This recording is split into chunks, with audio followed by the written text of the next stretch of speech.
Hello friends, welcome to my channel Sangeeta's kitchen. আজ আমি তোমাদেরকে বাড়িতেই কিভাবে খুবই সহজে এগ চিকেন হাক্কা নুডলস বানাতে পারবে সেই রেসিপিটি শেয়ার করব। তাহলে চলো দেখা যাক এর জন্য আমার কি কি লাগে। এর জন্য লাগবে নুডলস, বাঁধাকপি, বিনস, ক্যাপসিকাম, গাজর, পেঁয়াজ, রসুন ও লঙ্কা কুচি। এছাড়া লাগছে সাদা তেল, ডিম ও চিকেন। আর লাগছে লবণ, লঙ্কা গুঁড়ো, জিরের গুঁড়ো, গোলমরিচ গুঁড়ো ও ম্যাগি মশলা। এছাড়া নেবো শসা, পেঁয়াজ ও গাজর কুচি। প্রথমে আমি একটি পাত্রে জল গরম বসিয়ে তাতে 1 চামচ পরিমাণ সাদা তেল দিয়ে নুডলসগুলিকে ওতে আমি ভেঙে ভেঙে দেবো। হাতের সাহায্যে নুডলসগুলিকে একটু ছোট ছোট করে ভেঙে দিতে হবে। তারপর আমি খুন্তিতে করে নুডলসগুলি একটু নাড়াচাড়া করে দেবো যাতে নুডলসগুলি জলের মধ্যে ডুবে থাকে। তারপর আমি একটি ঢাকনা চাপা দিয়ে 5 মিনিটের জন্য রেখে দেবো।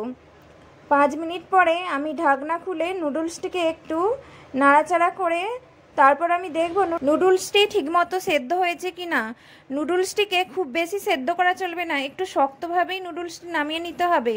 নুডলসটিকে নামিয়ে নিয়ে গরম জলটি ফেলে দিয়ে আমি কিছুক্ষণ নুডলসটিকে ঠান্ডা জলে ডুবিয়ে রাখবো। তারপর জল ঝেড়ে নিয়ে আমি একটি নুডলসটিকে তুলে রাখবো। তারপর আমি তাতে 3 চামচ পরিমাণ সাদা তেল দিয়ে নুডলসটির সাথে ভালোভাবে মিশিয়ে নেব।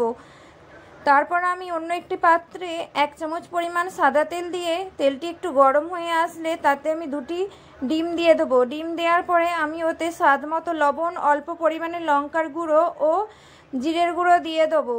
তারপর আমি ডিমটির সাথে ওই মশলাগুলিকে ভালোভাবে মিশিয়ে নেব এবং ডিমটিকে আমি খুব ভালোভাবে এই সময় ভেজে নেব। আর খুন্তির সাহায্যে ডিমটিকে ছোট ছোট টুকরো টুকরো করে কেটে নেব। তারপর ডিমটি ভাজা হয়ে গেলে কড়াই থেকে তুলে একটি অন্য পাত্রে রেখে দেবো। তারপর আমি কড়াইতে আরও 2 চামচ পরিমাণ সাদা তেল দিয়ে তাতে চিকেনের টুকরোগুলি দিয়ে দেবো এবং একটি খুন্তির সাহায্যে খুব ভালোভাবে নাড়াচাড়া করে নেব। চিকেনটি একটু ভালোভাবে নাড়াচাড়া করা হয়ে গেলে তাতে আমি স্বাদ মতো লবণ, অল্প পরিমাণে লঙ্কা গুঁড়ো ও জিরের গুঁড়ো দিয়ে ভালোভাবে মিশিয়ে নেব চিকেনের সাথে। তারপর আমি ভালোভাবে এটিকে নাড়তে থাকবো যতক্ষণ না একটু ভালোভাবে সেদ্ধ হয়ে আসছে। যখন চিকেনটা একটু ভালো সেদ্ধ হয়ে আসবে তার ওপর থেকে আমি লম্বা করে কেটে রাখা ক্যাপসিকামগুলি দিয়ে দেবো। তারপর ক্যাপসিকামগুলিও আমি চিকেনের সাথে ভালোভাবে নাড়াচাড়া করে নেব। এই সময় আমি গ্যাসের ফ্লেম হাই করে রেখেছিলাম। চিকেন আর ক্যাপসিকাম একটু ভাজা ভাজা হয়ে গেলে তারপর আমি অল্প পরিমাণে পেঁয়াজ কুচি দিয়ে দেবো। আমি এখানে একটা ছোট পেঁয়াজ কুচি নিয়েছি। তারপর সব কিছুকে আমি ভালোভাবে নাড়াচাড়া করে নেব। যখন ভাজা হয়ে আসবে এগুলো তখন কড়া থেকে এগুলোই তুলে নেব। তারপর ওই কড়াতে আমি আরও 4 চামচ পরিমাণ সাদা তেল দিয়েছি। তারপর ওতে আমি কুচিয়ে রাখা রসুনটি দিয়েছি। আমি এখানে ছোট ছোট 2টি রসুনকে কুচি করে নিয়েছিলাম। রসুনটা একটু ভাজা হয়ে আসলে তাতে আমি বিনস দিয়ে দেবো, কারণ বিনস ভাজতে একটু টাইম লাগে, তাই আমি প্রথমে বিনস দেবো। বিনস একটু ভাজা হয়ে আসলে ওতে আমি কুচিয়ে রাখা পেঁয়াজটি দিয়ে দেবো। এখানে আমি একটি বড় সাইজের পেঁয়াজ নিয়েছি। বিনস পেঁয়াজ একটু ভালোভাবে নাড়াচাড়া করে নেব। নাড়াচাড়া হয়ে গেলে আমি ওতে গাজর কুচি দিয়ে দেবো। গাজর কুচিটিকেও ওর সাথে ভালোভাবে নাড়াচাড়া করে মিশিয়ে নিতে হবে। এগুলি যখন সবই একটু ভালোভাবে নাড়াচাড়া হয়ে আসবে তখন আমি এতে কুচিয়ে রাখা বাঁধাকপিগুলিকে দিয়ে দেবো। বাঁধাকপি দেওয়ার পরে আমি সমস্ত সবজির সাথে এটিকে ভালোভাবে নাড়াচাড়া করে নেব। গ্যাসের ফ্লেম হাই করেই রাখতে হবে।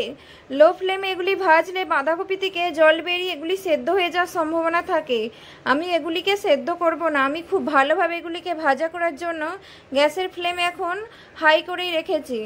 হাই ফ্লেমে এগুলিকে ভালোভাবে নাড়াচাড়া করে নেওয়ার পর আমি এতে 1 চামচ পরিমাণ ম্যাগি মশলা দেব। তারপর আমি মশলাটির সাথে সবজিগুলিকে ভালোভাবে মিশিয়ে নেব এবং আরও কিছুটা লাস্টে ম্যাগি মশলা আমি দিয়েছি। এতে সমস্ত ম্যাগি মশলার সাথে সবজিগুলি মিশিয়ে নেওয়ার পর আমি এতে 1 চামচ পরিমাণ শেজওয়ান সস ব্যবহার করেছি। সস ও সবজিটিকে ভালোভাবে মিশিয়ে নিয়ে একটু নাড়াচাড়া করে নিতে হবে।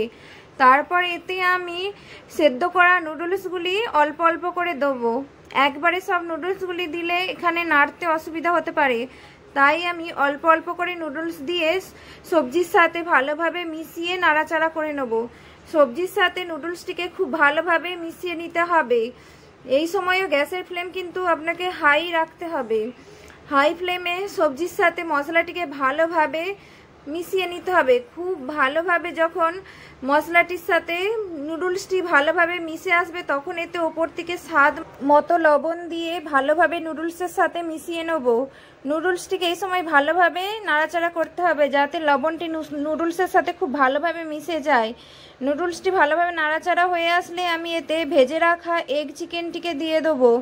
এগ চিকেন দেওয়ার পর নুডলসটিকে আরও ভালোভাবে নাড়াচাড়া করে নিতে হবে যাতে এই এগ চিকেনটি ভালোভাবে নুডলসের সাথে মিশে যায়। তারপর আমি ওপর থেকে অল্প পরিমাণে গোলমরিচ গুঁড়ো ছড়িয়ে একটু নাড়াচাড়া করে নিলেই তৈরি হয়ে যাবে এগ চিকেন হাক্কা নুডলস। আর এই নুডলসটি তৈরি হয়ে যাওয়ার পর আমি এতে পরিবেশন করার আগে কুচিয়ে রাখা শসা, গাজর ও পেঁয়াজ ছড়িয়ে দিয়েছিলাম। আর আপনাদের এই রেসিপিটি কেমন লাগলো কমেন্ট করে অবশ্যই জানাবেন। ভালো লাগলে একবার বাড়িতে অবশ্যই ট্রাই করে দেখবেন। আর আমার রেসিপিটি যদি আপনাদের ভালো লাগে তাহলে একটি লাইক ও চ্যানেলটি সাবস্ক্রাইব করে দেবেন। ধন্যবাদ।